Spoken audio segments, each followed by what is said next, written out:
algoritmo es una serie de instrucciones en forma de secuencia usado para resolver determinadas situaciones que se presentan en nuestra vida cotidiana.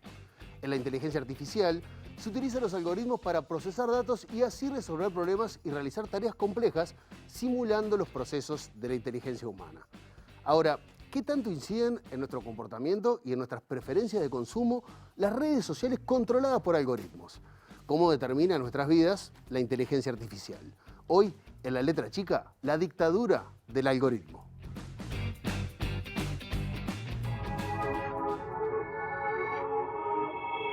El término algoritmo viene del nombre del sabio persa que introdujo los números árabes en Occidente. Si bien tuvo otros usos matemáticos a lo largo del tiempo, a partir del siglo XIX, un algoritmo pasó a ser una secuencia de instrucciones para resolver un problema. En computación, para que un algoritmo funcione, alguien tiene que programarlo, o sea, decirle cuáles son los pasos que tiene que seguir.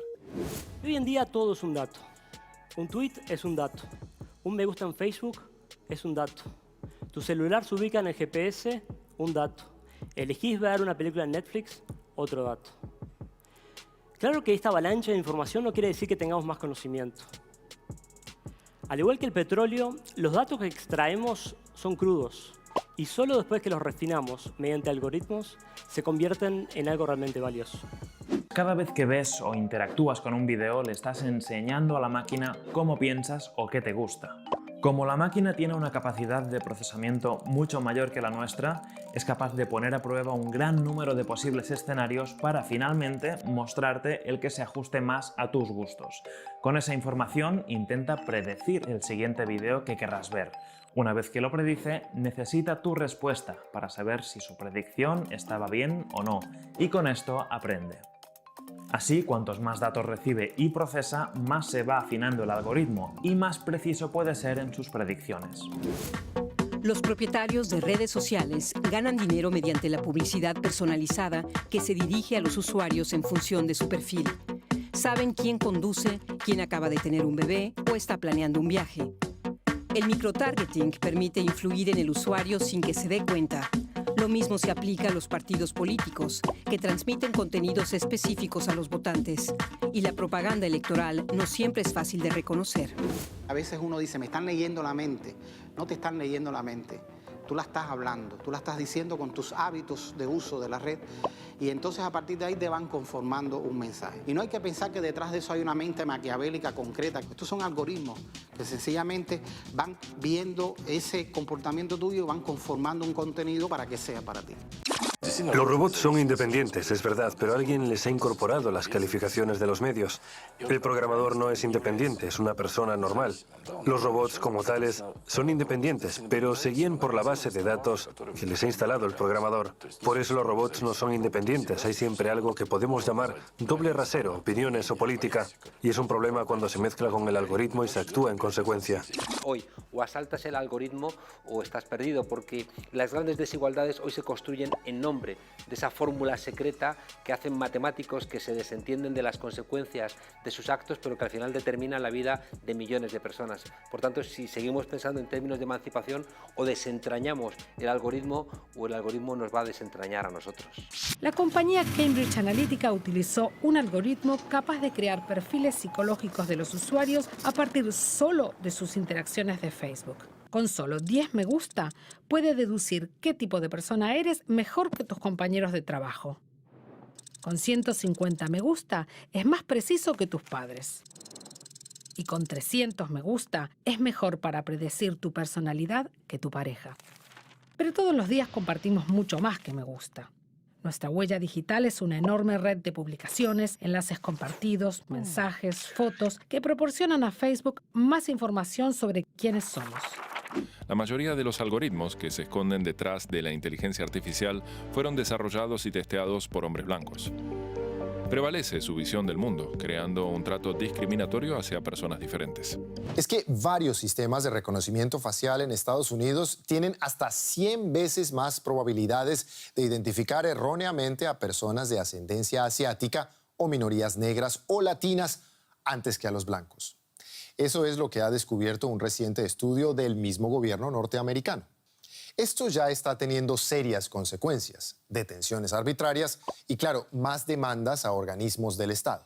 Sin embargo, su uso se sigue expandiendo cada vez más en decenas de países alrededor del mundo. Que las imágenes catalogadas y la predicción del crimen repliquen prejuicios y racismo es también el reflejo de sociedades injustas y profundamente desiguales. Eso no lo puede cambiar un algoritmo de inteligencia artificial.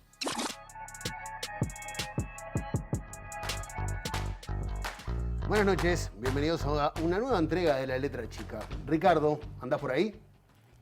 Por acá estoy tratando de ver si puedo entender esto de que es el algoritmo que determina mi vida. Bueno, yo con el tape de arranque algo entendí, pero tengo muchas más dudas que certezas. Me imagino vos, Ricardo. Pero vos sos un usuario ávido, usás redes sociales. Sí, totalmente, sí. Twitter, Facebook, Instagram, sí. Participo de muchas de ellas, sí. ¿Y sos consciente de que tu vida la controla un algoritmo? Totalmente, Bien. Totalmente. Eligen qué amigos leo y etcétera. Bien, estamos en sintonía entonces. Pero bueno, ¿qué es un algoritmo y cómo se crean? No lo vamos a contestar con Ricardo, pero para eso vamos a recibir a Lorena Echeverri, doctora en informática y docente del Instituto de Computación de la Facultad de Ingeniería de UDELAR. Bienvenida, Lorena. Muchas gracias, Diego. Buenas noches. Buenas noches. Un placer tenerte porque va a ser bastante explicativo el programa de hoy, sobre todo para los que tenemos alguna cuota de fantasía con este mundo de algoritmos y de todo lo que vimos en este tape de arranque. Pero bueno, cuando hablamos de un algoritmo, ¿de qué hablamos específicamente? Me gustó mucho el tape de arranque porque plantea un montón de temas que están sobre la mesa cuando hablamos de este tema que se utiliza el término algoritmo, pero como bien dijiste vos en la presentación del programa, un algoritmo para la informática es algo bien claro, ¿no? Es una secuencia de pasos y de instrucciones que permiten realizar una tarea, ¿no?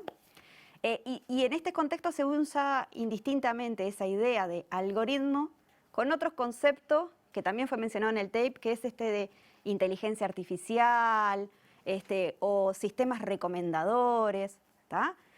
No todos los algoritmos son algoritmos que recomiendan o controlan la vida de las personas. Hay algoritmos buenos, digamos, por ponerle el término. Hay algoritmos que, no sé, calculan la raíz cuadrada de un número, Bien. ¿no?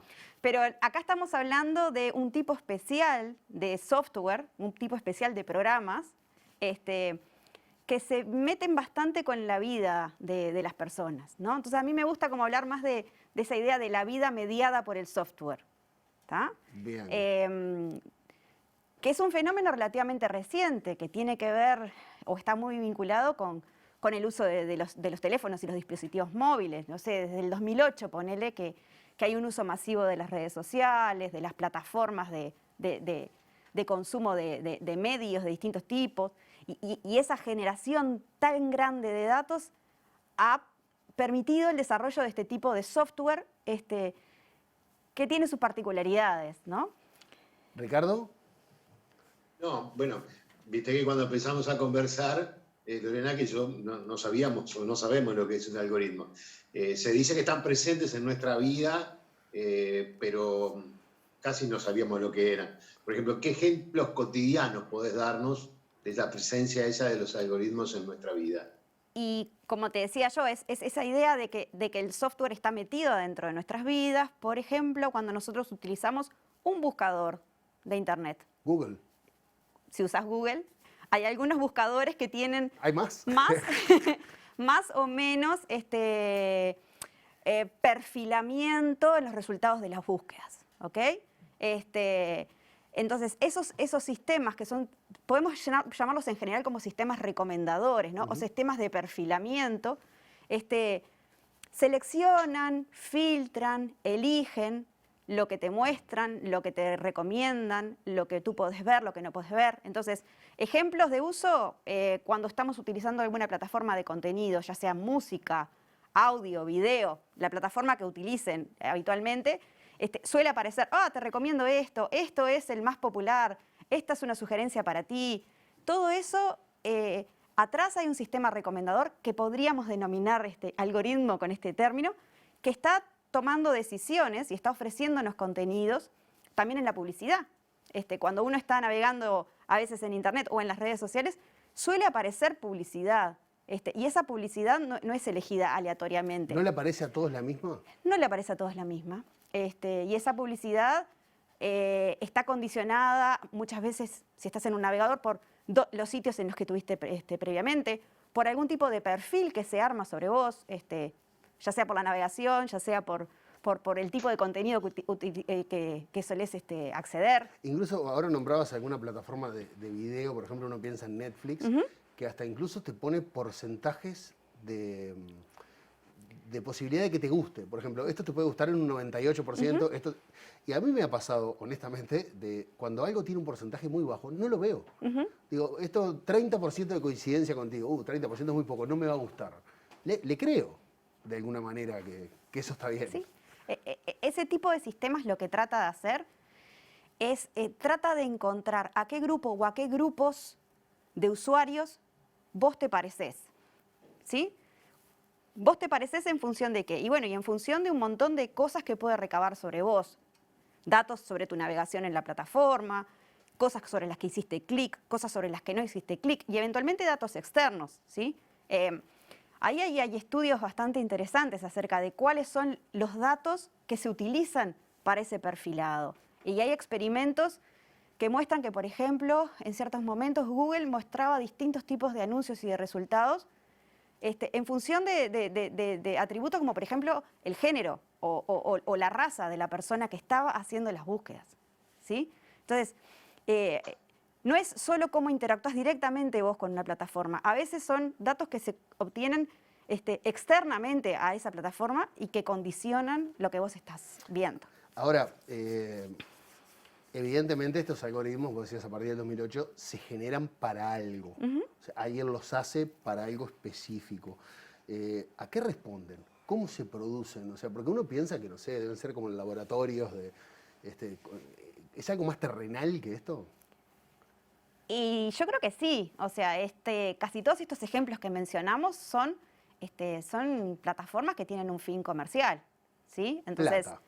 Y sí, entonces muchas veces lo que buscan es recomendarte contenidos con los cuales vos te sentís confortable o contenidos que parece que te van a gustar, porque son, si ese sistema recomendador funciona y el usuario se siente cómodo con eso, se va a mantener utilizando ese producto. Está lo de la publicidad que te comentaba también, o sea, si yo logro, es una receta muy vieja la de segmentación de mercado, ¿no? Si yo logro detectar qué es lo que vos tenés ganas de comprar por tu perfil o cuál es el producto que tú querés comprar y te lo ofrezco y tú lo comprás, ese sistema es exitoso desde el punto de vista comercial. Entonces, ya sea para venderte un producto como para venderte un contenido o para promocionar un contenido, todo va, para mí, teniendo esa finalidad, ¿no? Ricardo. No, me quedé pensando ahora que seguramente eso es lo que hace que cuando de repente yo pongo en el buscador, digo, quiero un hotel en Piriápolis, ¿no? Y porque quiero saber qué hoteles hay o lo que sea, permanentemente me van apareciendo ofertas de hoteles en Piriápolis, en Punta del Este, yo qué sé. O sea, como que lee lo que en ese momento yo estoy buscando para empezar a hacer mi oferta sobre eso. ¿Pasa por ahí? Sí, y ahí además se mezclan otros componentes como son el uso de cookies o el uso de otros sistemas de rastreo, de tracking de la información cuando uno navega en Internet, ¿no? Que no tiene exclusivamente que ver con el sistema recomendador o ese famoso algoritmo, sino que son estrategias para gestionar los contenidos de forma tal que les resulten familiar a la persona. Las cookies son pedacitos de software, son esa traza digital que decía por ahí en el tape, que uno va dejando y que el navegador, muchos navegadores lo comparten y lo comparten con otros sitios, aunque uno no se da cuenta de que eso está pasando. Pero sabés que la culpa es nuestra, ¿no? Porque, y acá le voy a hablar a todos los que nos están mirando.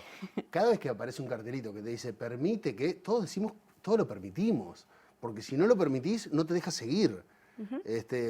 Entonces es como nosotros nos entregamos a esta vida de algoritmos.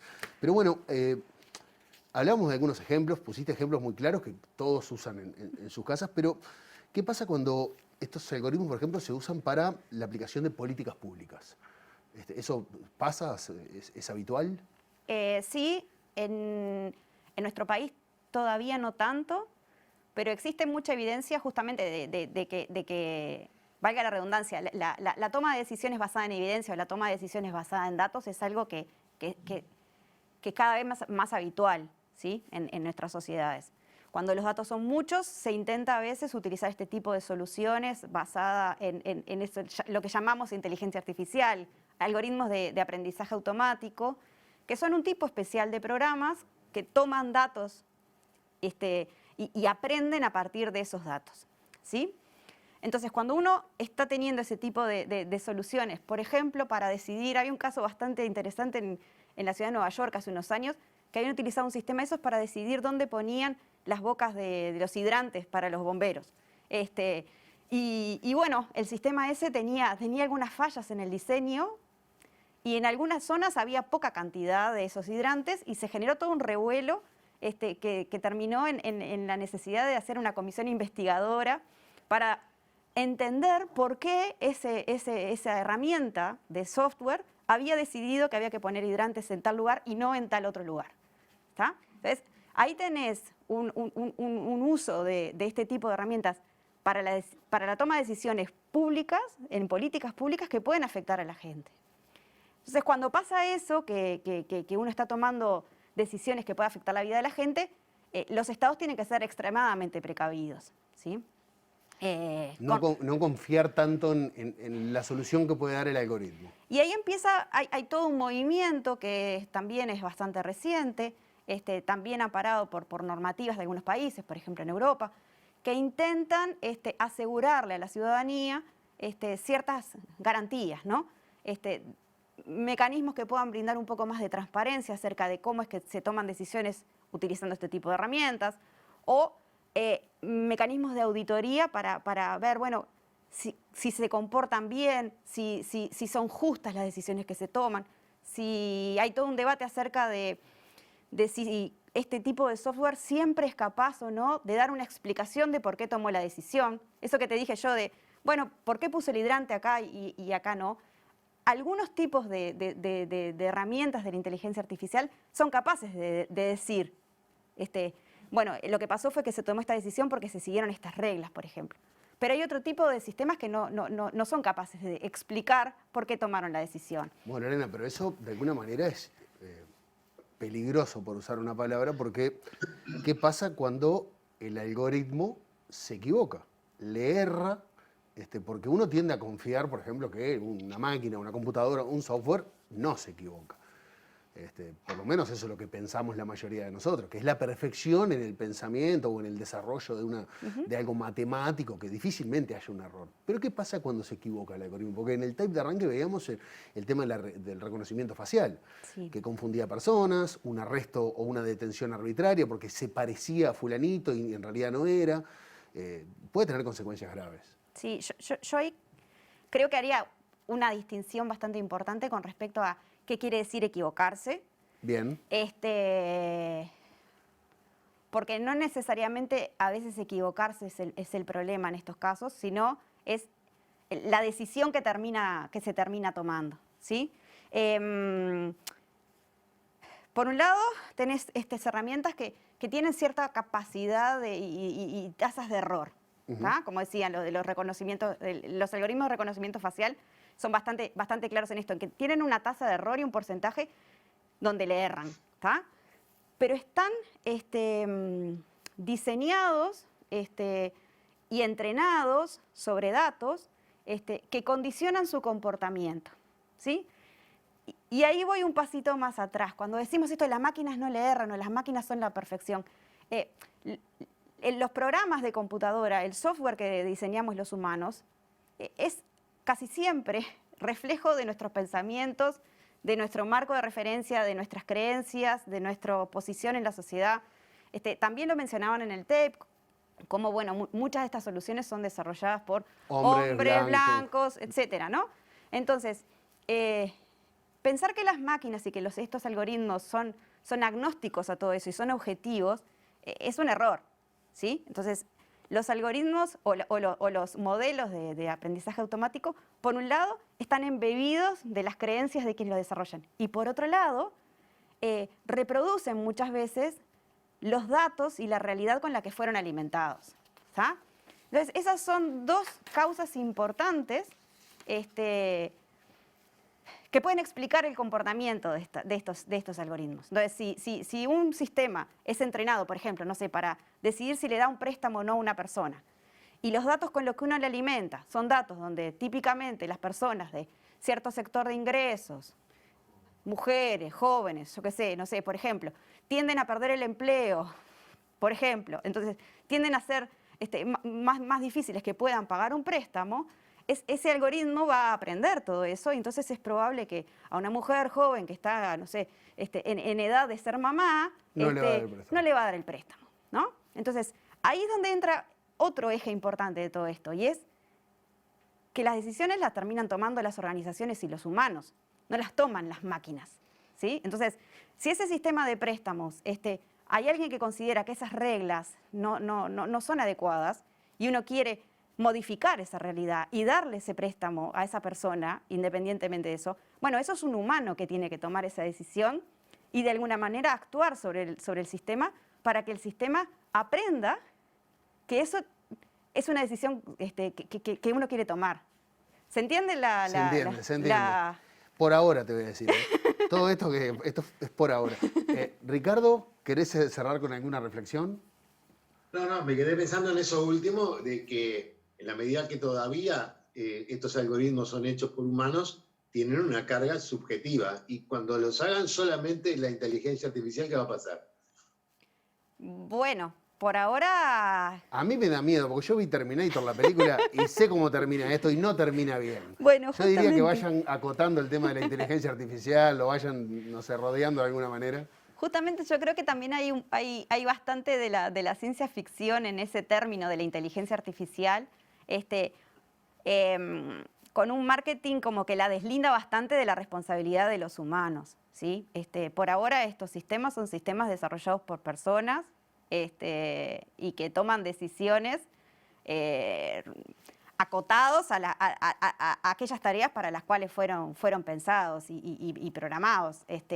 Y yo lo que quisiera es eso, como reclamar o poner en claro eso, que la decisión al final termina siendo de las personas, ¿sí? De las empresas, de las organizaciones. Cuando se dice, el algoritmo echó a tal persona. No es un algoritmo el que echa a una persona o a un empleado. Ahí hay una empresa o hay alguien que está tomando la decisión y la responsabilidad de hacer caso o no a un sistema recomendador, que no deja de ser eso, no deja de ser software, ¿tá? Lorena, muchas gracias por acompañarnos. Por favor. Pero en el bloque que viene nos vamos a meter con algo con lo que estamos terminando este bloque, y es con la inteligencia artificial, con los humanos que están detrás de la inteligencia artificial programando y con la ética, que tiene mucho que ver en esto. Por eso vamos a conversar con la abogada Patricia Díaz, que es docente universitaria y co-coordinadora de DatiSoc, el Laboratorio de Datos y Sociedad. Porque como bien dijo Lorena, siempre hay un humano atrás. Ya venimos.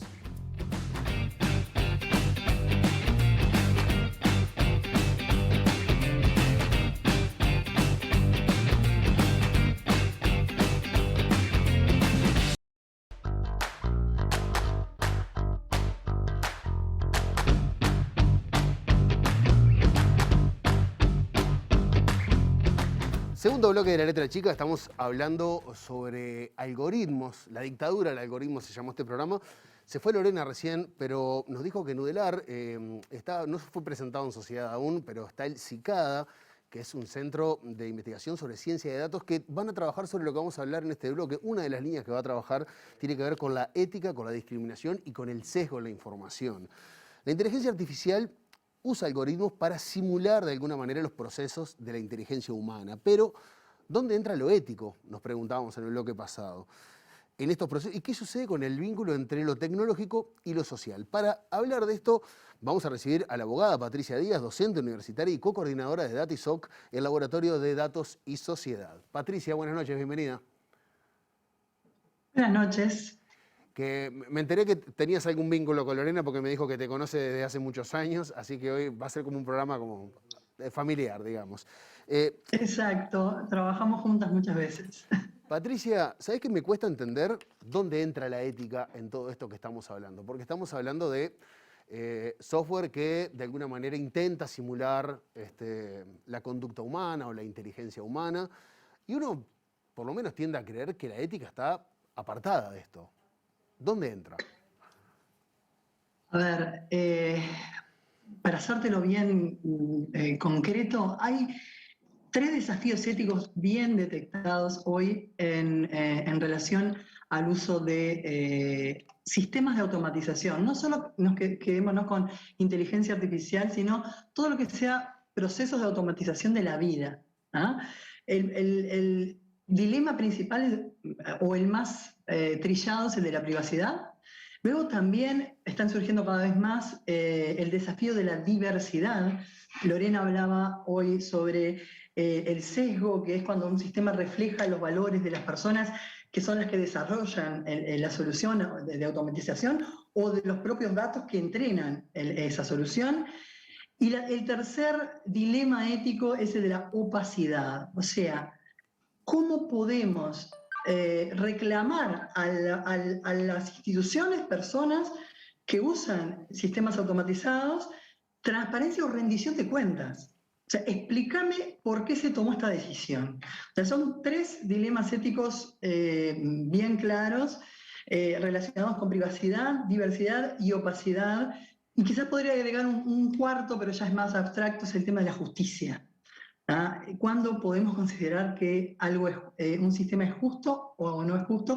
¿Y cómo prever los resultados? Porque la justicia tiene que ver con el resultado, no con el proceso.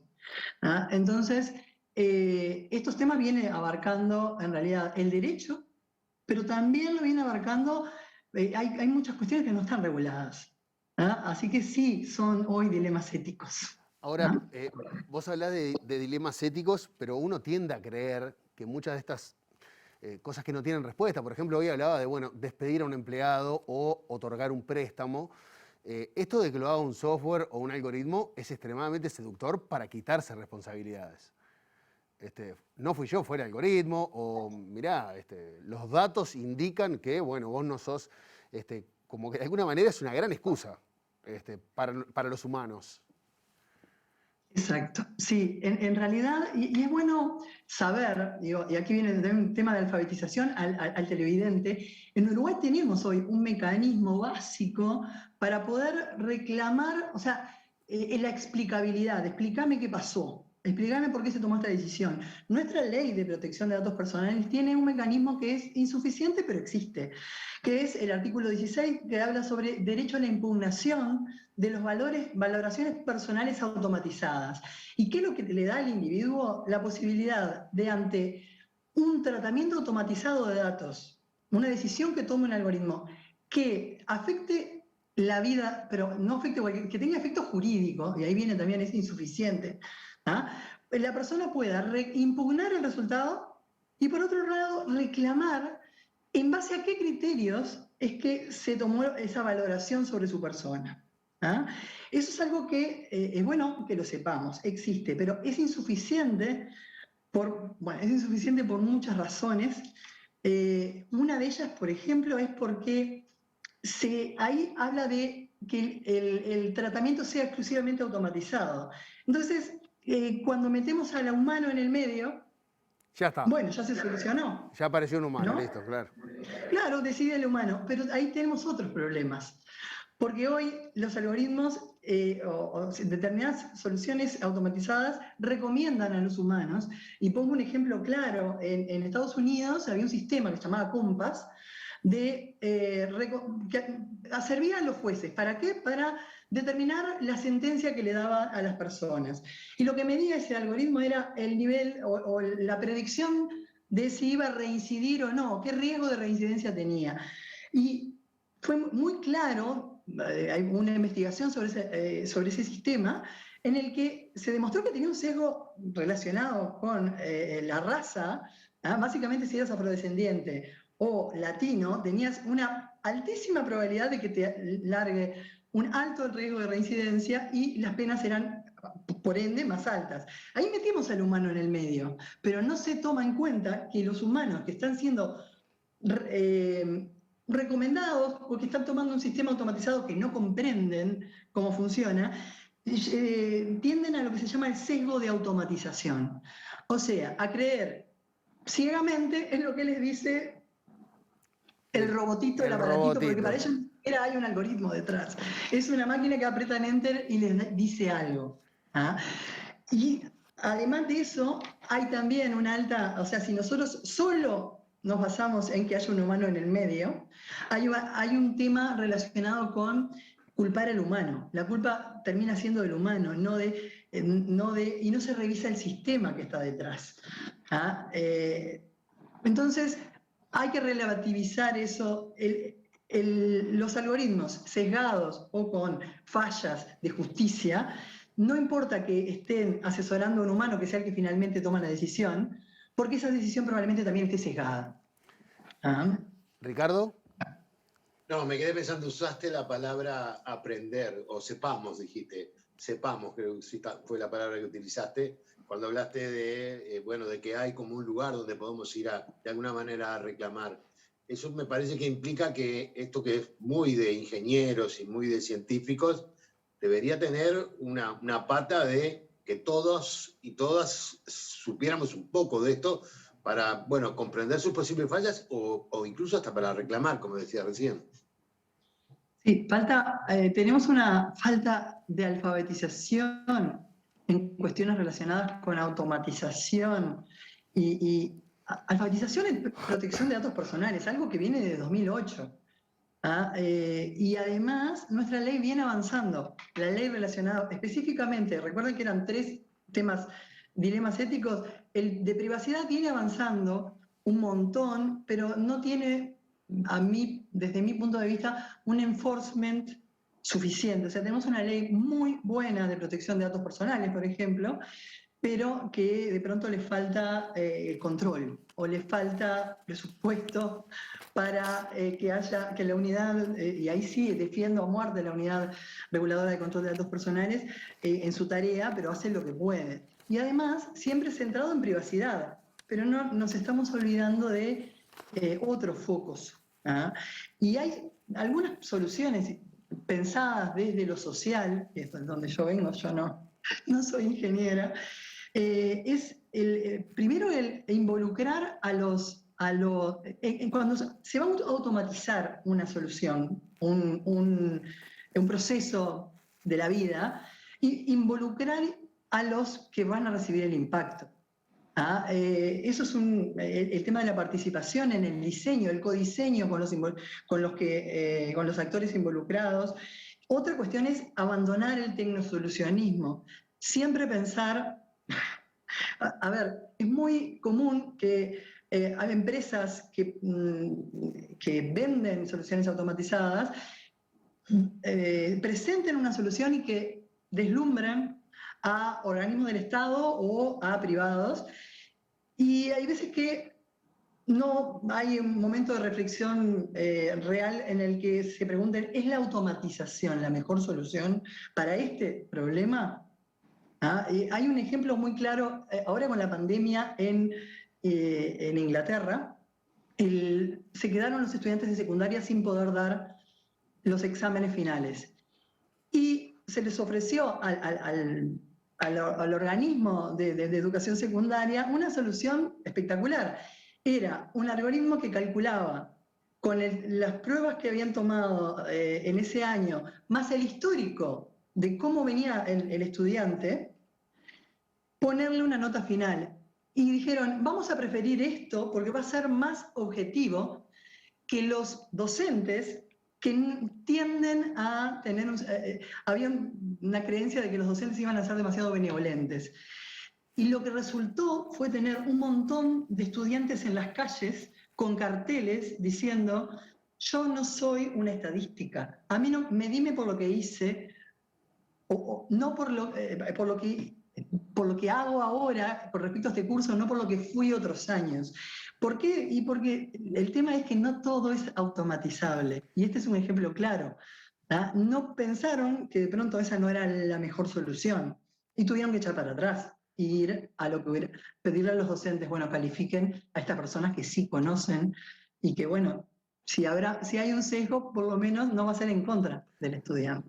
Ahora, Patricia, vos hablás de sesgos y nos dabas el ejemplo de la justicia en Estados Unidos, que lo hallé tremendamente sorprendente, que un software ayuda a un juez a dictar una sentencia, me parece un horror, pero también en Estados Unidos, sé que es un país que tiene tendencia hacia la automatización de las cosas, se utiliza el sistema Optum, que, según me dicen, ayuda a decidir, esto es en salud, sobre la necesidad de un seguimiento extra a algunos pacientes y también a qué pacientes darles prioridad.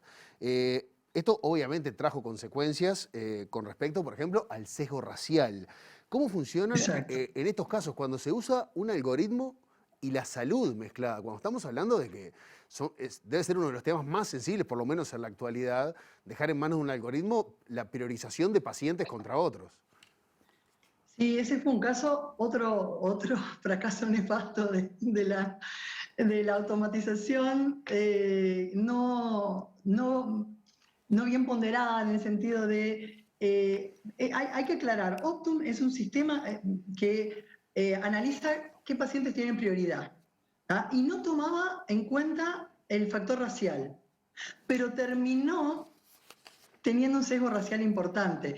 En realidad era porque tomaba en cuenta cuánto gastaban las personas en salud en promedio por año, y resulta que las personas afrodescendientes gastaban muchos miles de dólares menos que las personas que no eran afrodescendientes. Por lo tanto, lo que sucedía es que quedaban últimos en la prioridad, aunque tuvieran enfermedades que fueran mucho peores que las personas que quedaban primero. Obviamente, no todo sesgo o no todo problema se puede solucionar. Este sistema se dejó de usar, igual que Compass se dejó de usar, igual que el que acabo de nombrarles relacionado con la asignación de notas a los estudiantes. Y hay otros que se han podido solucionar, como hoy nombraba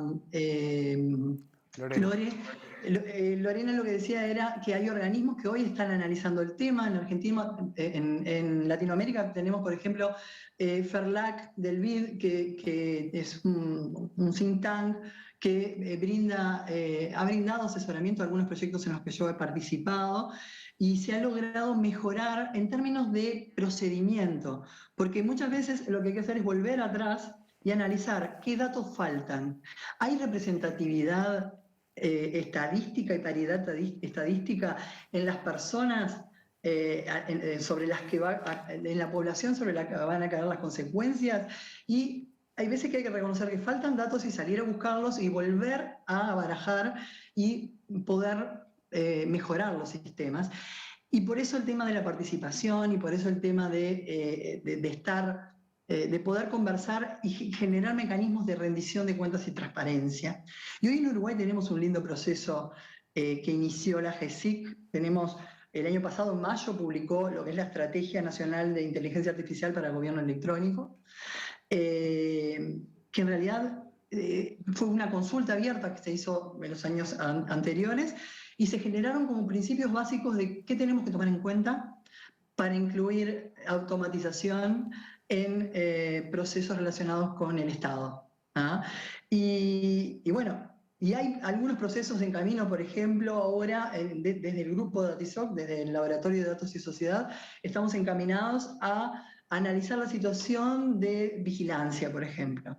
Y también la GESIC, a través del gobierno, las reuniones de gobierno abierto, nos ha dado una instancia de participación, de decir, atención, Ministerio del Interior, necesitamos, o la sociedad civil quiere hablar con ustedes para ver y conversar cómo se va a regular, por ejemplo, el sistema de reconocimiento facial automatizado o el sistema de ciberpatrullaje UCINET, y propusimos, por ejemplo, una mesa de diálogo sobre sistemas de vigilancia. Y eso es un ejemplo de rendición de cuentas y transparencia. Ricardo, ¿querés cerrar con algo? Sí, Patricia, por lo que estuviste contando, hay como un fuerte choque entre lo tecnológico y lo social, de alguna manera, tanto en el tema de la salud, el tema de la justicia, hasta en el reconocimiento facial. ¿Hay ahí una tensión entre lo tecnológico y lo social? Y sí, claro que hay tensión en el sentido, o sea, de que los algoritmos afectan la vida de las personas, la afectan directamente y hoy cada día más de forma más tangible. Hoy los tenés desde el proceso de administración, de admisión a las universidades en otros países, o cuando te ofrecen un descuento en una tienda. Hay veces que hay procesos automatizados por detrás de que unos reciben el descuento y otros no. ¿Por qué? Porque yo fui catalogado con determinado riesgo para ofrecerme un empleo o para ofrecerme un préstamo y otros con otro riesgo. Y ahí lo que está pasando es el tema de accountability, transparencia y además explicabilidad. O sea, que generar mecanismos en los cuales la sociedad pueda comprender por qué se toman esas decisiones y además las instituciones que están generando estos sistemas automatizados logren generar un feedback de cómo mejorar estos sistemas. Digo, esto debería fluir y deberíamos derribar determinados muros.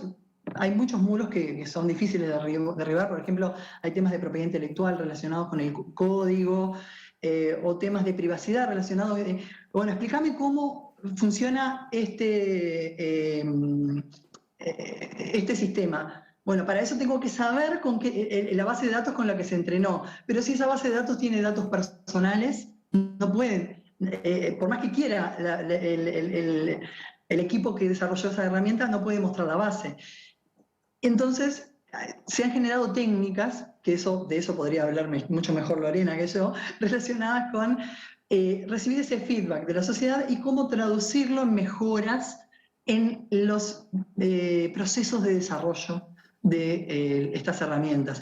Se necesita que fluya información entre el efecto social y la sociedad y las instituciones que deciden desarrollar procesos de automatización y los desarrolladores. Tendríamos que fluir. Patricia, un placer charlar contigo esta noche. Muchas gracias. A las órdenes. Bueno, Ricardo, nos vamos a ir al último bloque y nos vamos a ir con una compañera. Nos vamos a hablar con Ana Laura Pérez, que es nuestra referente cuando hablamos de cualquier cosa que tenga que ver con esto. Y Ana Laura le va a dar el cierre a esto explicando un poco esto de los sesgos. Que si lo analizamos, Ricardo, uno puede pensar que sesgos tuvimos siempre. El tema es que ahora de alguna manera nos lo imponen sin que nos demos cuenta. Creo que esa es la magia de esta nueva tecnología. Así que si te parece, en el último bloque recibimos a nuestra compañera Ana Laura Pérez.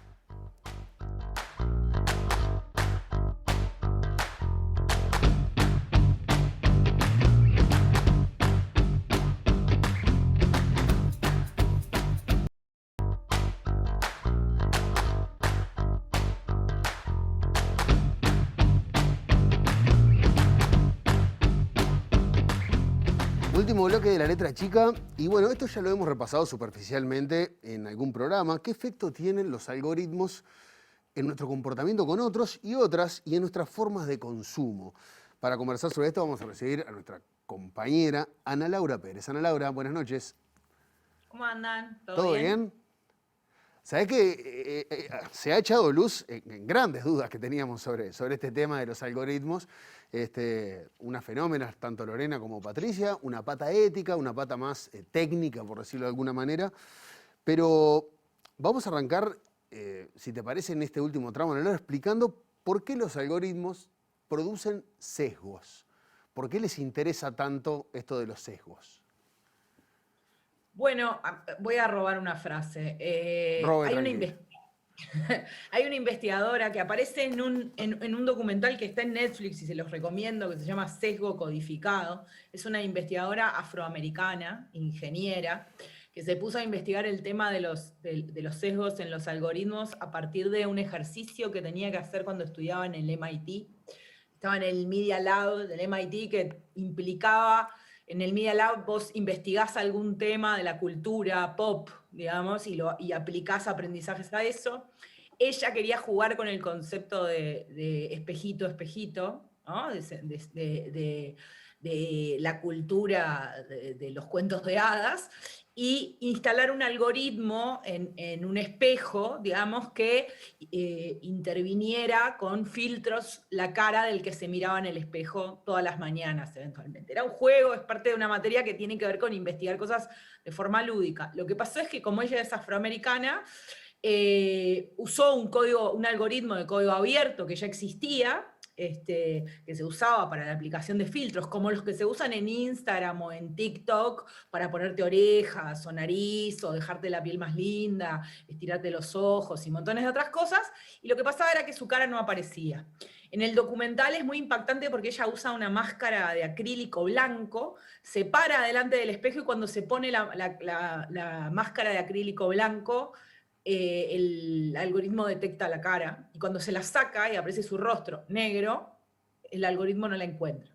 A partir de eso ella armó una fundación, investiga esos temas, y para contestar a tu pregunta, tiene una frase muy interesante que ella lo que dice es que en realidad los algoritmos hablan del pasado, ¿no? Los algoritmos se basan en volúmenes de datos, y los volúmenes de datos son la historia de lo que hicimos antes.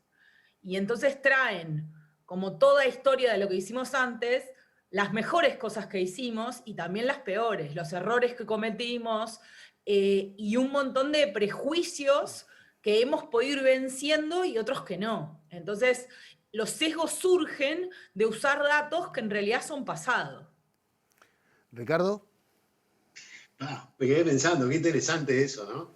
Porque si son cosas de nuestro pasado, esas historias o esos sesgos podrían modificar nuestras burbujas en esta época que se habla tanto de la burbuja, podrían ir modificando nuestras burbujas, es decir, ir inclinándonos hacia otros lados.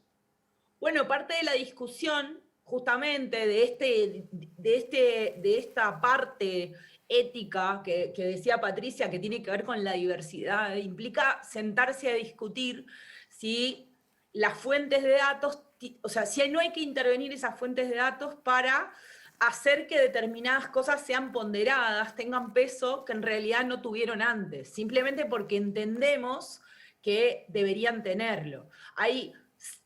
O que pueden generar perjuicios en la gente. Hay países donde, por ejemplo, tú podés abrir las puertas de los baños públicos usando una herramienta de inteligencia artificial que reconoce rostros a partir de un algoritmo. Y lo que ocurre muchas veces es que las mujeres trans no pueden entrar en los baños porque la puerta no se abre, ¿no? Entonces, pensar, ¿y por qué es eso? Y porque tal vez fríamente, podríamos decir, los datos muestran que ese rostro no tiene determinadas características que se supone debería tener un rostro para definirse como femenino. Sin embargo, nosotros entendemos que una mujer trans es una mujer. No importa si tiene la quijada más ancha o los ojos de una determinada manera. Pero si vamos a los datos fríamente, ese es un problema. Cathy O'Neil, que es una matemática y activista, que también aparece en ese documental que recomiendo mucho, que escribió un libro que ya recomendé en otro programa que se llama Armas de Destrucción Matemática. Ella trabajó años como analista de datos en empresas de Wall Street, hasta que un día empezó a sentir esto, ¿no? Esta incomodidad sobre la idea de que los datos son perfectos, pero en realidad generan daños muchas veces. Y a mí me gusta mucho la definición de algoritmo de Cathy O'Neil, porque ella lo que dice es, para hacer un algoritmo se necesitan dos cosas: datos, en el volumen más grande que sea posible, y una medida de éxito. Entonces ella dice, un algoritmo es, por ejemplo, mis comidas, mis almuerzos de un mes. Para mí la medida, y los de mi hijo. Para mí la medida de éxito es que coma verduras, que se alimente bien, que coma pescado una vez por semana, etc. Ahora, la medida de éxito de él probablemente sea un montón de porquerías que yo preferiría que no coma. Entonces ahí también la discusión es, no es verdad que los algoritmos son inocuos, en tanto y en cuanto miden el éxito de una determinada manera, y esa medida de éxito también es una decisión. Ahora, Ana Laura, nosotros ahora con la pandemia, la palabra burbuja la volvimos a adaptar quizás de otra manera, pero no deja de ser bastante parecida a estas burbujas que nos presentan los algoritmos o que nos ubican en determinados lugares. ¿Cómo moldea esto nuestra conducta? Porque uno trata de no sentirse manipulado o muchas veces trata de olvidarse que está siendo manipulado y entregarse al ocio y al disfrute sin pensar que en realidad todo lo que nos muestran es básicamente una ilusión. ¿Cómo afecta nuestra forma de consumo, por ejemplo? Ahí hay un tema que es particularmente interesante y tiene que ver con eso que vos decías al principio del programa sobre los porcentajes de Netflix, por ejemplo. Y es esta cosa de si siempre, si queremos eliminar la sorpresa, el disconfort o lo diferente de nuestra vida, ¿no? O sea, en la medida en la que... Jugar siempre a la segura, decís. Mirar siempre las mismas películas, mirar siempre los mismos contenidos que se parecen a los que miramos antes. Esto que yo decía del pasado. Pero bueno, pero ya sé que me van a gustar. ¿Por qué no? Claro, me la están haciendo más fácil de alguna manera. Porque en algún momento de tu vida algunas de las cosas que te gustaron no sabías ni que existían. Eso es verdad. Mi papá, por ejemplo, siempre decía cuando yo era adolescente que el tango era para adultos, que solo iba a entender el tango cuando tuviera más de 30. Y hay un poco de verdad en eso. Pero entonces si yo no hubiera hecho en algún momento, tomado la decisión consciente de empezar a consumir una música que es diferente a la que históricamente vengo consumiendo, nunca hubiera escuchado eso.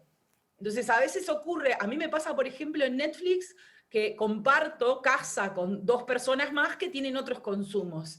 Y a veces hago el ejercicio de abrir sus perfiles para mirar qué es lo que les recomienda. Y es muy impactante lo distinto que es. Porque no solo es distinto en cuanto a los contenidos, sino a las formas de mostrarlo. Los pósters que se muestran del mismo contenido son diferentes. La otra vez yo puse un ejemplo para. ¿Vos me decís que cambia la tapa de la película? O sea...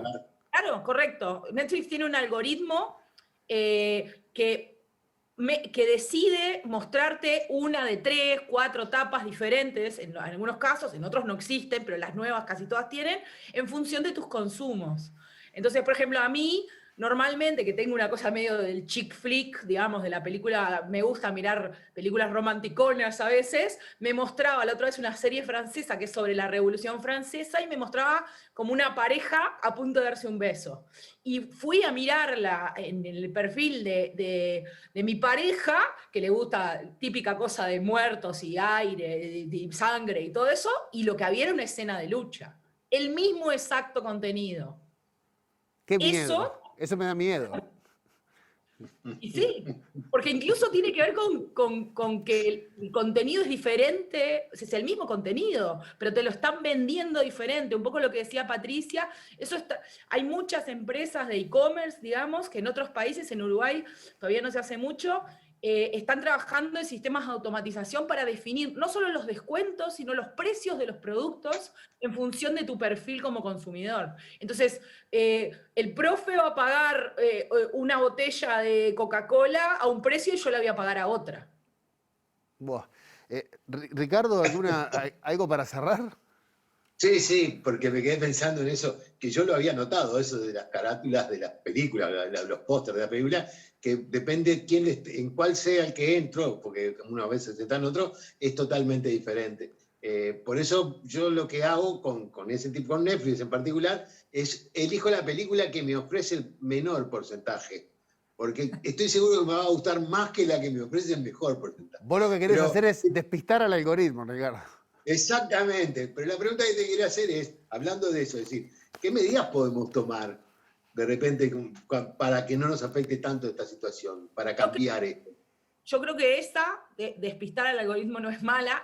Hay organizaciones de la sociedad civil en muchos países, en Uruguay también, de forma incipiente, que reclaman lo que es la transparencia algorítmica, también en esto, ¿no? O que reclaman que en este tipo de plataformas o en las redes sociales yo pueda desengancharme del algoritmo y ver como general, ¿no? Ver todo ese desorden, pero que también hay un tema de por qué estas cosas funcionan y es que si vos no las usaras, el desorden sería un poco insostenible por momentos. También creo que es necesario, una cosa que decía mucho Patricia, es la alfabetización. A mí me pasa, por ejemplo, en la educación. Yo tengo un hijo chico y no me parece mal esto, pero la maestra les pide que busquen en Google determinadas cosas para informarse, pero normalmente no media una discusión sobre cuál es la medida de éxito para Google y por qué algunas cosas se ven primero y otras no se ven primero. ¿Qué es lo que está atrás de eso? Y me parece que debería ser parte también de la alfabetización en escuelas y liceos, la discusión sobre que lo que se ve en Google se ve primero porque existen una serie de reglas que implican que determinadas cosas se vean primero, que algunas tienen que ver con cuán importante es la información o con qué buena calidad que tiene, y otras no tanto, y que es importante ponerlo sobre la mesa también a la hora de buscar información en Google para hacer un trabajo en la escuela. Ana Laura, muchas gracias por acompañarnos esta noche. Un placer, como siempre. Beso grande. Ricardo, la tenemos más clara. Hoy, por lo menos, cerramos el programa yo por lo menos voy a llegar a casa y voy a buscar películas en Netflix que tengan poco porcentaje, que como que no me van a gustar. Te va a gustar. Solamente para despistar al algoritmo y sentirme bien conmigo mismo. Es lo único que pretendo. Y yo cuando empiece a buscar ahora en Google voy a tratar de ir al número 90 o 95 de lo que me ofrece en la primera línea para tener seguridad de que no me lo están vendiendo, sino que yo lo estoy buscando. De rebelde nomás, me encantó. De rebelde nomás. Ricardo, los invito a todos a que se queden acá en TV Ciudad porque ahora, pegadito a la letra chica, se viene sobre ciencia. Mirá los temas que van a tocar hoy. Cerritos de indios y frutos nativos. Tengo un favorito que es el arazá, que me encanta. Aficionados a la astronomía, tema apasionante. Las vacaciones de julio y un tema preocupante que es la variante Delta. Hay mucha información nueva sobre esta variante. Ya Gonzalo Moratorio, por ejemplo, dijo que se iba a volver global dentro de muy poco tiempo. Y hoy hubo novedades sobre la vacuna Sinovac, que parece que disminuye hasta 3 veces la efectividad ante esta variante, aunque sigue siendo útil. Así que bueno, los invitamos a quedarse en Sobre Ciencia. Nosotros nos reencontramos mañana con otro programa de La Letra Chica. Hasta mañana.